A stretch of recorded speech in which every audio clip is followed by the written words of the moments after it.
What's up, family? Gerald the Bossman here. You're tuned into the Bossman Show on AM 1010, AM 1430, 1055 The King. Let the King out at 105theking.com and the Bossman Show at bossmanshow.com. Hit me up on Instagram, The Bossman Show, Twitter at Bossman Show, and Facebook, Bossman Show. It's the Bossman on your radio. Listen to the Bossman Show with your host, JR, Saturdays at 9 a.m. right here on AM 1010, The King. BS3 Network, changing the way you watch TV.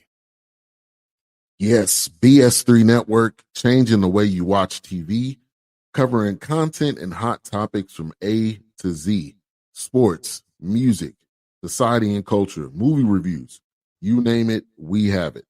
Check it out on bs3network.com or check us out on Roku, BS3 TV on Roku, as well as check out your favorite podcast on all podcast platforms or Spreaker.com/BS3 Network.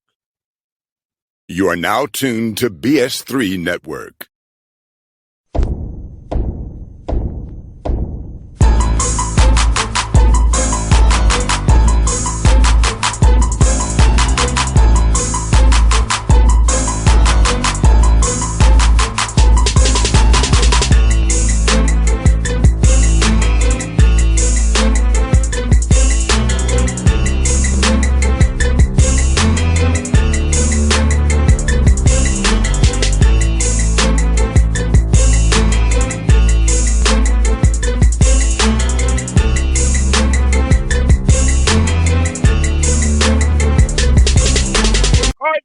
Bossman Show going to Louisiana Monroe, the World Hawks. Coach Ryan Cross, he's back home now in Monroe. Coach, good to talk to you, brother. How you doing, man? Going good. We're getting our guys on campus, and we got 14 new players. So it's been a whirlwind. I tell people all the time I feel like I've been drinking out of a fire hose for the last couple months. But 14 new players. I feel good about what we brought in. But obviously, when you have a whole new roster, there's a lot of work to do. You're bringing in guys that have played for different coaches, and you got to kind of, teach them how you like to operate. And we're just hitting the ground running. We're really going to try to get some good work in this summer. Try to lay the foundation for how we want to operate, how we want to compete. Some of the things we want to do. Just to get these guys up to speed so that, when we hit November, we're a functional team. Hey, Coach, how much do you decide to put in install offensive, defensive wise, and also getting guys better? So kind of letting guys play, see what you have. So how you balance trying to figure out not overload them too much right now in the summertime and try to get a feel for what you have and get these guys kind of know the Monroe way going forward? Well, that's a great question, and that's something we've talked about. And I spent the last 6 years with Andy Kennedy, and I think I tell people all the time I think he's one of the best coaches in the country. I think he's the job he's done at UAB is really he doesn't get the credit he probably deserves for what he's done there. But what we always did at UAB, and it's what I want to kind of try to implement here is. We tried to teach them how we like to operate, establish kind of a culture, a program of work, and, show them how we want to work, how we want to operate, how we want to conduct our business in the summer, lay the groundwork for how we like to compete. Because I do think in today's world, when you got a whole new team, you really need to use the summer to evaluate them, evaluate their strengths and weaknesses, and then start really, implement some offense maybe later in the summer, but really, really try to be in position to where when you get back to school in late August, early September, now you're really implementing more of your offensive system. So what I want to do is, a lot of skill work, a lot of development, a lot of player development, strength and conditioning. But I want to teach these guys how to compete. I want to teach them how we like to operate. I want to implement some of the things we're going to do defensively because we're going to do that no matter who the players are. And then, really use this summer to evaluate them, see who can do what, who plays well together, who competes the way we need them to compete. And then when we get back to school, early fall, then we'll start, having a better idea of what we want to implement offensively. And coach, also in big piece in this new world of 14 new players, getting them to be on the same page. Talk about that team building piece of it. The summertime is time to go out and have fun as a team, go out and explore the walking trail or go play games somewhere. Talk about that piece of getting guys to be on one accord and not have that bad disease of me and be about the team. Absolutely. And we're trying to do some things. I mean, tomorrow night we're going to watch game 4 of the NBA Finals together. Our athletic director, SJ2, he's going to have the guys over to his house. We're going to watch the game together. We just got invited to a function on the 4th of July. I think it's important to try to do some things together. I told these guys yesterday, we had a brief meeting before weights, and I said, look, I get it. There's not a lot to do in Monroe in the summer. There's no students on campus. So, we need to just, we need to get in here and work and get to know each other and let's spend our time together so that in August, we're a functional unit.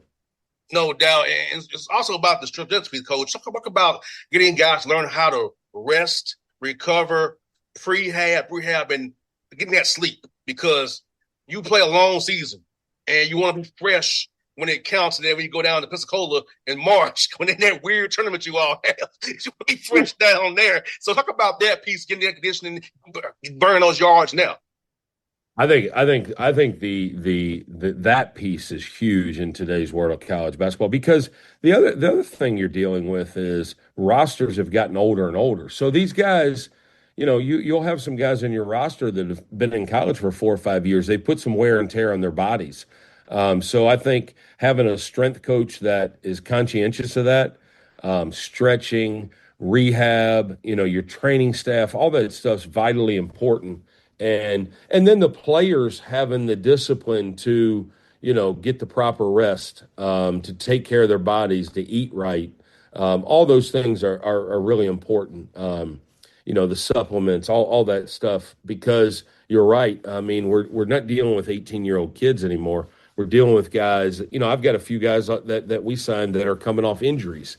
So injury prevention is huge. And I spoke earlier about UAB. I thought we did a great job in that area, and last year we had a guy on our team that was coming off an injury, and we had to be conscientious of that with how we practiced, because he had put a lot of wear and tear, put a lot of miles on those legs. So I do think you have to be smart. You have to push guys. You got to put in the work, but you have to do it in a smart way so that you're not breaking their bodies down too. No doubt, 100%. And I think that's very important, because guys want to max out, play hard as they can. And if you're not conditioned, you can't do it. Because I see a lot of guys in the NBA who I know are in the best shape they could be, and they get injured, especially that soft tissue things that linger all year long and hamper you to the next season. You don't want to avoid that, especially when you're only playing 31 games, hopefully beyond in the conference tournament. But you don't want those soft tissue things to nag all year long on a young man. No question. And Coach Maskis, man, for you, been around the coach you've been around, and you've been a head coach previously at Chipola. Talk about, what do you want this program to be about? What are the things you want the pillars of your program to be for these young men who come to the Monroe to play for you? What do you want them to be about, character-wise, integrity-wise, and their play style? Well, first let me start with this. I was here for 8 years as an assistant, and during my 8 years, we had some good teams. We made it to a couple semifinals. We made it to a conference championship game. We finished second in the league twice. So I know it's possible here. I've lived it.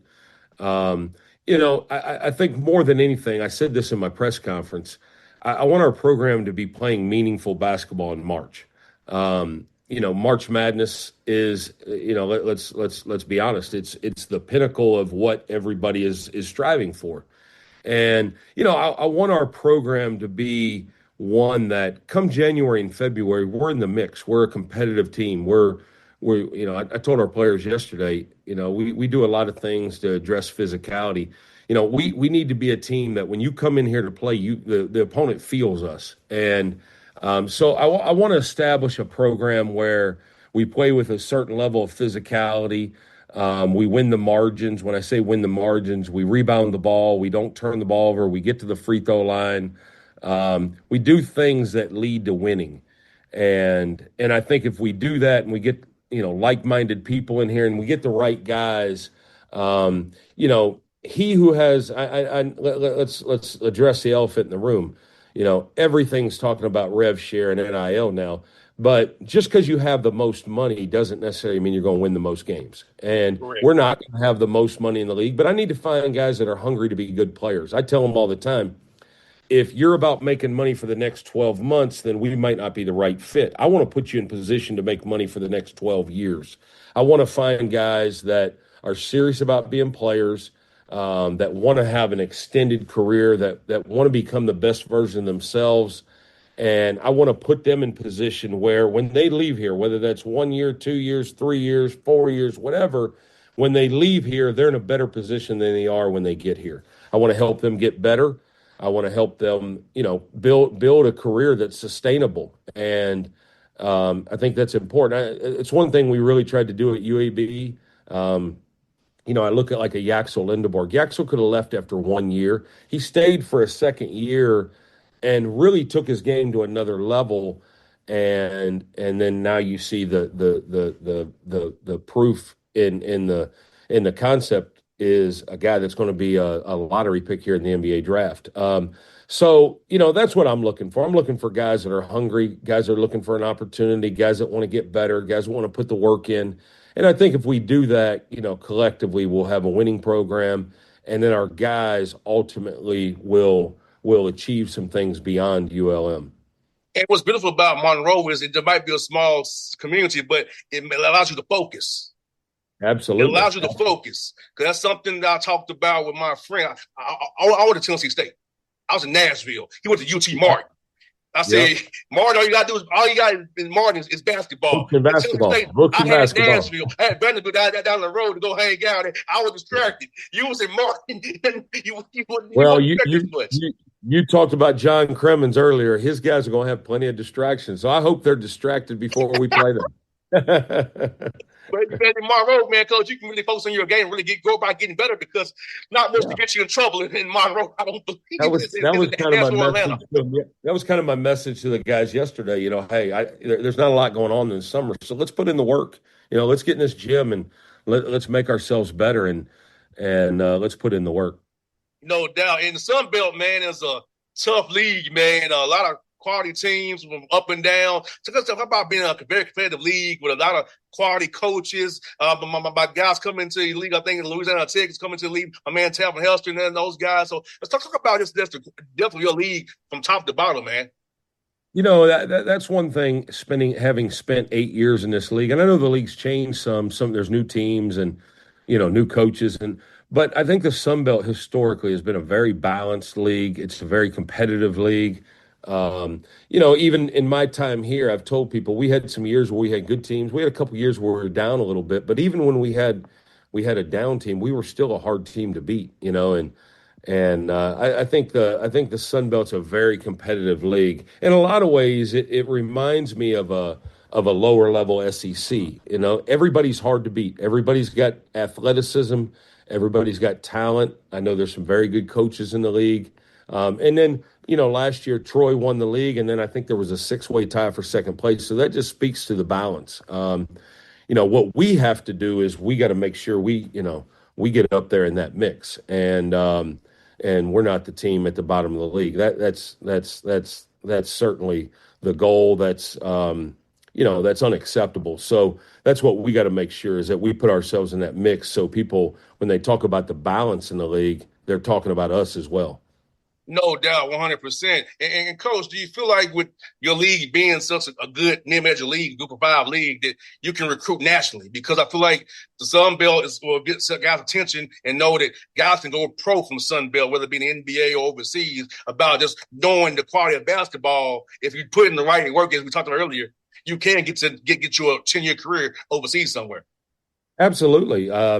Just when in my time here as an assistant, I mean, we've got guys that are still playing and doing very well. Majuk Dang, who led the Sun Belt in scoring for us here when I was an assistant here. He played in the last Olympics for the South Sudanese team. We got multiple guys that are doing very well overseas. We've had guys in the G League. We've had guys get play in the NBA Summer League. So yeah, no question. I mean, I think the Sun Belt is a good enough league that if you do well, you can take your career somewhere else. And what does that mean? I even think I think we have to embrace the transfer portal. I tell junior college guys all the time. I'm a JUCO guy. I like junior college players. Hey, come here and play your way to a better situation. I'm all for it. I think that's just the bottom line. That's the age we're living in, and I think that guys want to put themselves in position to better themselves, and we got to embrace that. And if a guy comes here and he does well and he plays himself, I use Yaxel as an example. I mean, Yaxel had 1 year of eligibility left. He did great things for us at UAB, and he had an opportunity to go to Michigan, and that was great for him. He profited from it financially. He won a national championship. He put himself in position to be an NBA draft pick. So I'm all for just trying to help these guys become the best version of themselves and put themselves in position to be in a better place than they were when they got here. Got two more for you, Coach. I'm gonna ask you this. I've asked this question of coaches, man. When did you decide you want to get into coaching? Like, kind of when did you get that bug of the coach? Well, I was no different than a lot of guys. I when I went to play in college, it didn't take me very long to figure out my NBA prospects were not very bright. I kind of always knew I wanted to be a coach. I was blessed. I grew up in Canton, Ohio. I played for a great high school coach. I was just a basketball guy. I didn't play any other sports. I always knew I wanted to be a coach, but really when I got into college, I knew I wanted to be a college coach. I remember, as a younger kid, I always thought I'd be a high school coach and, live in Canton, Ohio the rest of my life. And once I got into college, I realized, my ultimate goal was to be a Division I head coach. And, it's been a long, hard road, 31 years in this profession to get to this spot, so. But I appreciate my grind. I've been a head coach at the junior college level. I spent 5 years as a high school coach, and then 18 years as a Division I assistant. So I've had to kind of grind my way through this profession, and sitting here today with an opportunity to be a Division I head coach, and I don't take that responsibility lightly. There's only 350 some or 360 of them in the country, and I know a lot of people would die to trade places with me. So I'm very fortunate to be in this situation. There's some challenges with this job, but there's challenges with every job. And, I'm just looking to hit them square on and tackle these challenges and put our best foot forward. That's one for you, Coach. We also have a food show here in the Boss Man Show, a food podcast. I want to ask you, what are some cool food spots in Monroe, Louisiana that if we come down there that we can hit up and find out some good food? That's one thing, I remember when Trent Johnson got the LSU job back in the day. I heard him say one time, he's a West Coast guy and he was coming from Stanford to LSU. And I heard him say, man, you guys could fry a sock and make it taste good. One thing in Louisiana now, we have good food. It's not necessarily going to be healthy. There's going to be a lot of fried food. But, my favorite place in Monroe, and I hope I don't offend anybody, but there's a place called Waterfront Grill. It's real close to campus. Sammy Weems, the owner, he does a great job. Tremendous food, but there's a lot of good food spots here in Monroe. But Waterfront Grill is great. There's a former football player here, Joey Trappy. He's got a place called Traps in West Monroe. It's kind of Southern Louisiana style. It's very good. But several good food places. But just off the top of my head, Traps and Waterfront Grill are two of my favorite. There's a new steak. Well, they've changed locations. There's a steakhouse called Doe's. It's very good. Monroe's quietly got some really good restaurants, really good places to eat. If we come down there, we definitely have to check these spots out. But Coach Cross, Waterfront Grill, hit it. You'll like it. Coach Cross, great to have on the show, man. We'll do this again real soon. I love your energy, man. We'll do this again real soon. And I hope to see you do very, very well. We're doing this more and more often, man. Talking about your program, man. I appreciate you guys. Thank you. Anytime, brother. All right. BS3 Network. Changing the way you watch TV. Yes, BS3 Network, changing the way you watch TV, covering content and hot topics from A to Z. Sports, music, society and culture, movie reviews. You name it, we have it. Check it out on bs3network.com or check us out on Roku, BS3 TV on Roku, as well as check out your favorite podcast on all podcast platforms or Spreaker.com/BS3 Network. You are now tuned to BS3 Network. What's up, family? Jared the Bossman here. You're tuned into the Bossman Show on AM 1010, AM 1430, 1055 The King. Let the King out at 105theking.com and the Bossman Show at bossmanshow.com. Hit me up on Instagram, The Bossman Show, Twitter at Bossman Show, and Facebook, Bossman Show. It's the Bossman on your radio. Listen to The Bossman Show with your host, JR, Saturdays at 9 a.m. right here on AM 1010, The King.